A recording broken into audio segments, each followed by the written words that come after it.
So in last video I told you about the how to write the these, how to represent these various genes, right? And I told you why TT will be tall, why capital T small t will be tall, and small t will be dwarf, right? Here it will be tall because capital T is tall, which is dominant over small t, which is dwarf, right? So with this, now let us understand four definitions, right? Let us understand four definitions, and these definitions, these are not very important from exam point of view, but I am making you write this so that you can understand whenever you are revising your chapter, right? These are some of the definitions, these are some of the terms which I'll be using later in the chapter to make you understand this, and I'll be not repeating it again and again. So please fix it in your brain that what is the meaning of all these terms. So first is genotype, next is phenotype. First is genotype, next is phenotype, next is homozygous, and the last one is heterozygous. Homozygous and heterozygous. Now, what do you mean by this? See, first is these two can be defined for a character. Okay. Genotype and phenotype can be defined for a character. Okay, this can be defined for a character, and these two can be defined for genotype. Okay, these two can be defined for genotype. Okay, chaliye. So what do you mean by genotype? First let us understand about phenotype. What is phenotype? See, phenotype of a character is the thing which we can see. ठीक है, तो जैसे कि हम plant height के बारे में बात कर रहे थे pea plant का, so the phenotype of tall pea plant will be tall and dwarf pea plant will be dwarf, right? We are able to see the plant height, that if the plant is dwarf or if the plant is tall, and that is what is the phenotype, right? And next is genotype. We wrote about the genetic constitution of this pea plant, right? Capital T, capital T, capital T, small t, or small t, small t.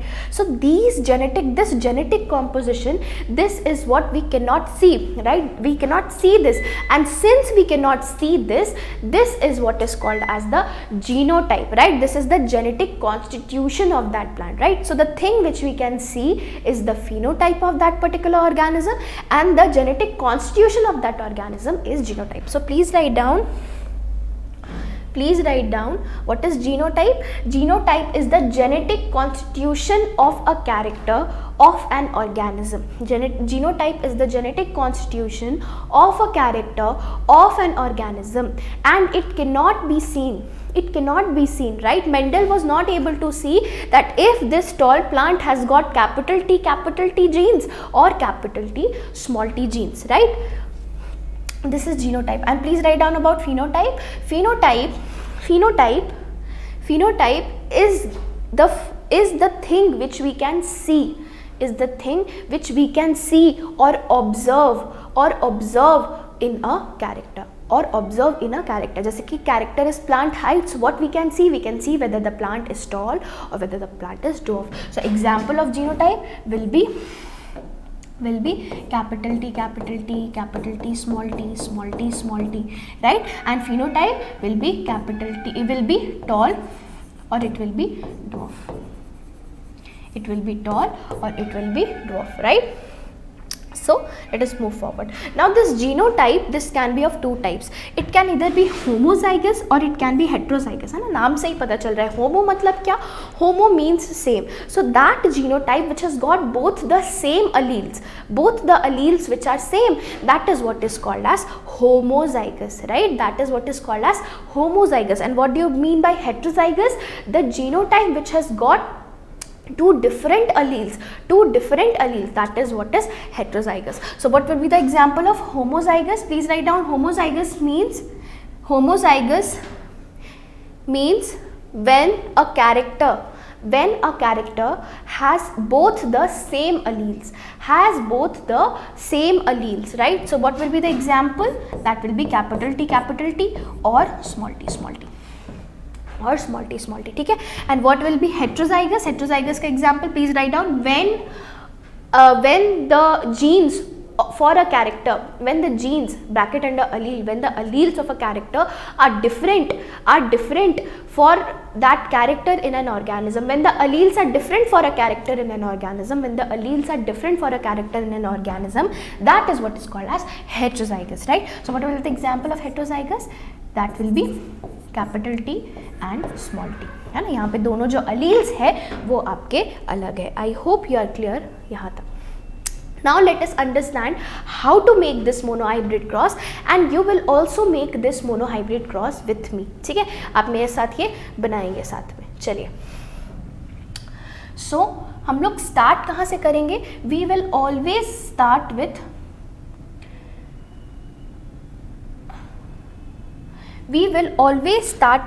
parental generation. ठीक है, we will always start with parental generation. ठीक है, parental generation के पहले तो let us understand that what is the character we are taking. अच्छा, उसके पहले let us understand about some concepts of sexual reproduction. Now whenever we are performing the cross here, we are talking about sexual reproduction, right? We are talking about sexual reproduction. And what is meant by sexual reproduction? First question for you, what is the definition of sexual reproduction? So the sexual reproduction, कब बोलते हैं? आप लोग का reproduction पढ़ाई हो गया है. When male and female gametes fuse, right? So first there must be formation of male and female gametes. What are the prerequisites for sexual reproduction, right? So first there must be formation of male and female gametes. When these male and female gametes fuse, they form a zygote, right? They form a zygote, and when this zygote develops into a new organism, this is what is sexual reproduction. ठीक है? So what is meant by sexual reproduction? Formation of gametes, fusion of these gametes, and formation of zygote. These three steps are the prerequisites for sexual reproduction. अगर ये sexual reproduction होना है तो अभी जब हम क्रॉस भी बनाएंगे तो सेक्सुअल रिप्रोडक्शन करा रहे हैं तो आपको गैमेट्स भी बच्चे शो करना पड़ेगा, है ना. गैमेट्स भी बनाना पड़ेगा, and that is very easy. I will tell you how. Now इसके साथ एक और कंसेप्ट मैं आपको देना चाहूँगी कि what are the number of chromosomes in a human?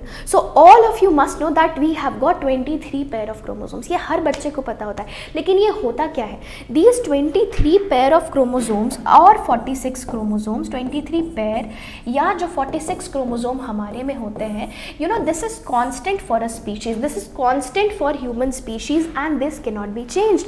This cannot be changed. What do I mean by that is कि मेरे हर सेल में each of my cell will have got 46 pair of chromosomes, and each cell in you also, each cell of every human in this world will have got these 46 chromosomes, right? Now what happens is at the time of sexual reproduction there is gamete formation. ठीक है, तो what is gamete? What gamete is actually? Gamete is also a cell, right? Gamete is also a cell, zygote is also a cell, and you know, these are also cells. Now these cells will also have chromosome, these cells will also have your genetic material. Okay, chromosomes are also your genetic material. Then what is the difference between DNA and chromosome? You know, you can understand, at this level you can understand chromosome as the modified type, modification of DNA, right? Modified DNA is what is called as chromosome. अभी के लिए इतना समझ लो ना, उसको और packing कर दिया जाता है, उसी को हम क्रोमोसोम बोलते हैं. तो अभी के लिए आप समझ लो DNA बराबर क्रोमोसोम. ठीक है, जब DNA बोले या क्रोमोसोम बोले सेम बात है.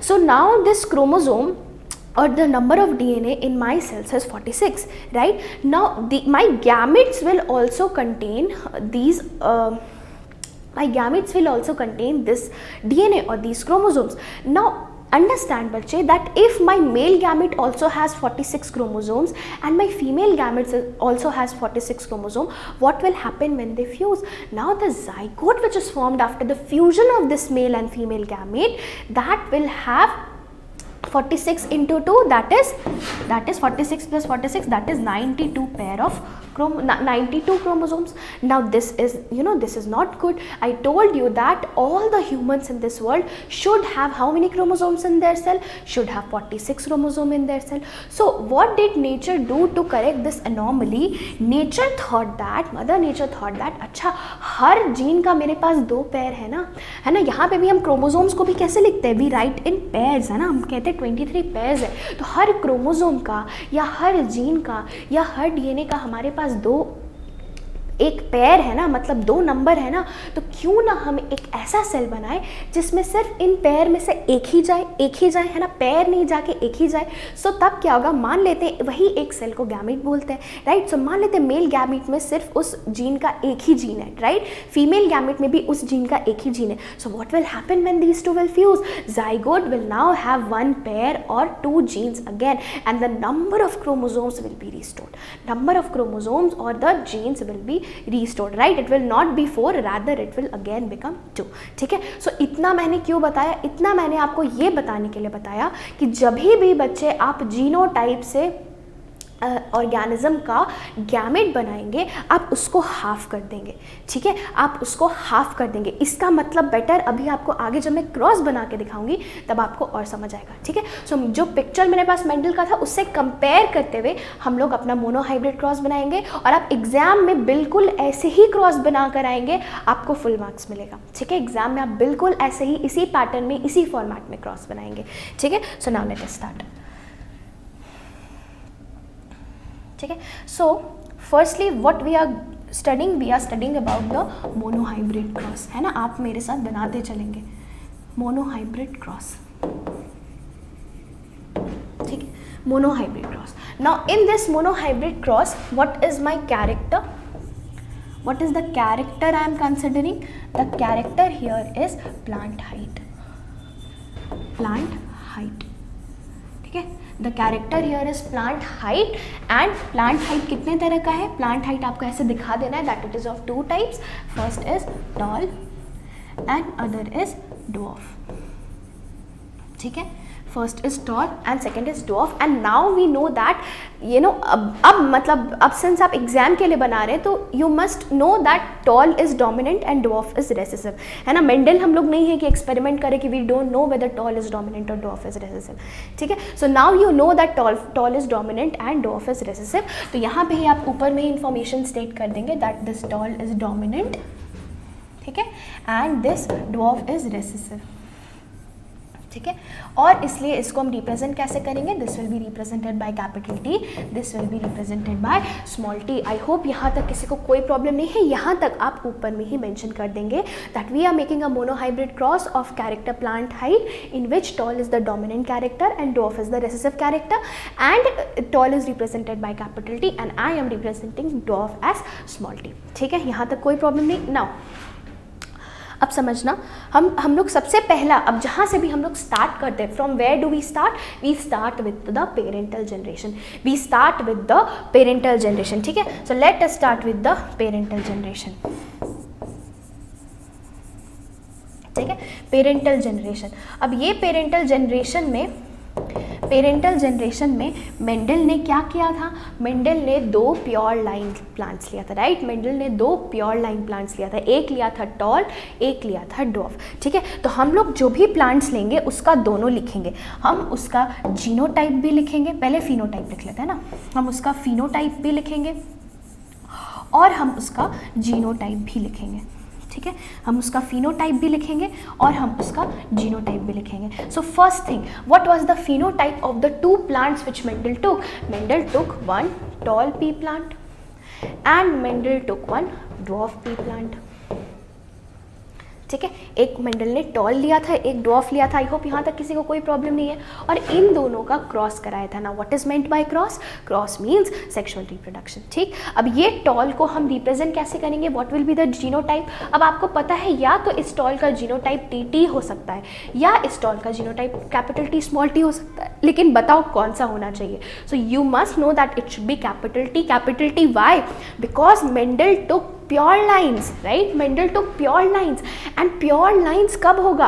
आप सोचिए, अगर ये वाला प्लांट से स्टार्ट करता तो हो सकता है मेट करते करते कहीं पे ऐसा आता कि दोनों स्मॉल टी आ जाता है यही प्लांट में और वो डॉर्फ बन जाता। तो will that be a pure line? No. What was the definition of pure line?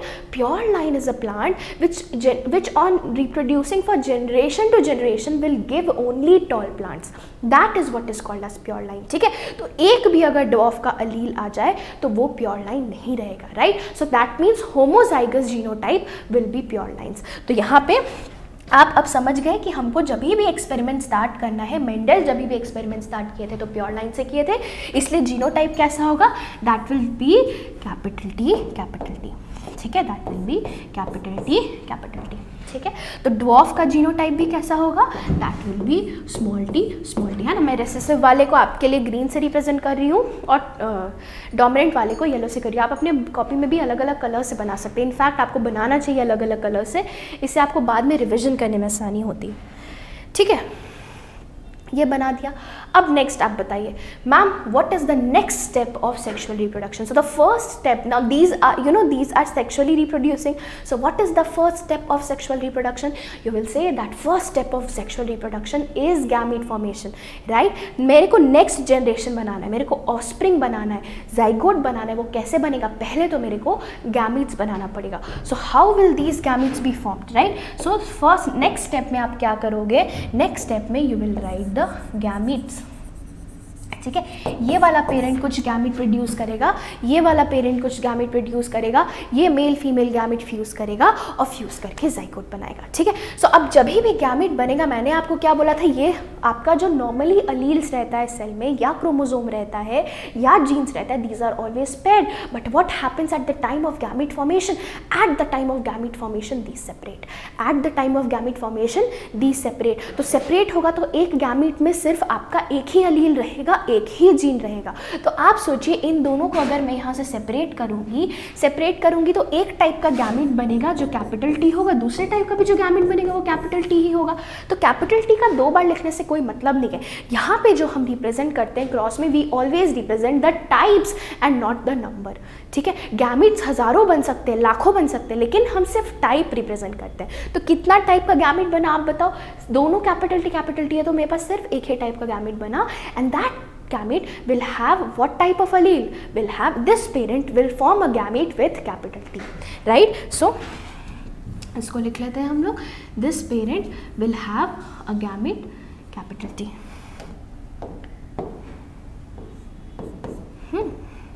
तो इसका जो गैमेट बनेगा that will be capital T. Now what I always prefer, that I always encircle the gametes, है ना। मैं gametes को हमेशा ऐसे सर्कल कर देती हूँ ताकि मेरे को पता चले कि ये गैमेट है और ये जीनोटाइप है। नहीं तो क्या होता है, क्रॉस बनाते बनाते कई बार जीनोटाइप और गैमेट में कन्फ्यूजन हो जाता है। This is my protocol, you can obviously follow this. अगर आपको कुछ और तरीके से समझ में आता है आप बना सकते हैं, ठीक है। So now what will be the gametes formed by this dwarf one, what will be the gametes formed by this dwarf one, that will be small t, है ना। एक में स्मॉल टी आएगा, दूसरे टाइप में भी स्मॉल टी आएगा, तो स्मॉल टी होगा। Now what is the next step of sexual reproduction, you will say ma'am next step of sexual reproduction is fusion of this gametes, right. There will be fusion of the gametes, fusion of these gametes. Now when the fusion of this gamete will occur, what will be the genotype? Now the genotype of the, now this is the F1 progeny, है ना। जैसे ही sexual reproduction हुआ, जैसे ही fusion हुआ male female gamete का, zygote बना, and this zygote is the next generation. So what is the next generation after parental generation called as? I told you that it is called as the first filial generation or F1 progeny, ठीक है। So now अभी यहाँ पे क्या आपका बनेगा, this is your F1 generation, ठीक है। F1 जनरेशन बना, और ये जो F1 जनरेशन बना, what is this, this will be the genotype, है ना। हम गैमेट से देख रहे हैं तो गैमेट्स जीन्स लेके आए, तो सबसे पहले हम इसका जीनोटाइप देख लेते हैं। सो what is the genotype of this F1 generation, the genotype is capital T and small t, ठीक है। अब आप बताइए इसका फिनोटाइप क्या होगा, तो now you know that capital T is dominant over small t, so the phenotype of this will be, phenotype of this will be tall, ठीक है। phenotype of this will be tall, है ना। तो इससे आपने क्या देखा कि dwarf वाला allele प्रेजेंट तो है बट छुप कर बैठा है, since that is recessive it is not able to express itself, and this tells us why that we got dwarf plants in F2 generation and small t or dwarf allele was not destroyed, ठीक है, that was not destroyed, ठीक है। so this is about the first part of a monohybrid cross और F1 generation। आई hope आपको समझ में आया। Let us look this in the image as well, है ना। दो टॉल प्लांट, एक टॉल था एक ड्वार्फ था, सी होमोजाइगस प्लांट्स लिया, कैपिटल टी, स्मॉल टी, फिर गैमीट का फॉर्मेशन हुआ, गैमीट कैसा बना, ये वाला सिर्फ कैपिटल टी टाइप बनाया, ये वाला सिर्फ स्मॉल टी टाइप बनाया। अब क्या हुआ, now there is fusion, T, capital T और स्मॉल टी मिले एंड मेरे को F2 जनरेशन में कैसा मिला, capital T small T F1 generation, F1 generation में मिला। ठीक है, तो F1 जनरेशन में मेरे को सारे के सारे कैपिटल टी स्मॉल टी मिले and what will be the phenotype of this capital T small T, all will be tall, all will be tall. देख रहे हैं F1 जनरेशन में जीनोटाइप क्या है, all are capital T small T and phenotype क्या है, all are tall, all are tall. So I hope आपको यहाँ तक समझ में आया है। About the next part that is F2 generation, we will discuss that in next video.